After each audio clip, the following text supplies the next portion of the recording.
বিজেপির পতাকা তল এগিয়ে আসুন ভাই।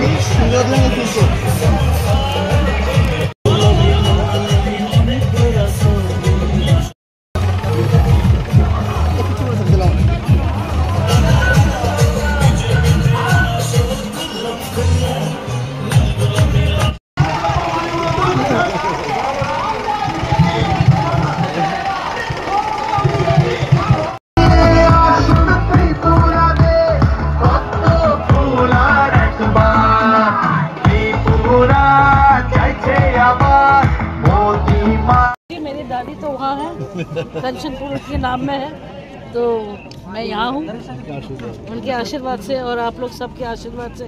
हमारे मुख्यमंत्री इतना साथ दे रहे तो जीतना निश्चय है। बहुत बहुत धन्यवाद। तो ये लोकसभा যে ইলেকশন আমাদের 26শে এপ্রিল, সেটাকে পূর্বাসনে আপনারা জানেন যে পূর্বাসন থেকে ভারতীয় জনতা পার্টির যাকে মনোনয়ন দেওয়া হয়েছে ভারতীয় জনতা পার্টির তরফ থেকে পদ্মচিহ্নে ভোট দেওয়ার জন্য, এবং তাকে সমর্থন করেছে আইপিএফটি এবং আমাদের তীব্রামথা। তো আজকে এখানে আমরা র্যালি করলাম কাঞ্চনপুর এলাকায়।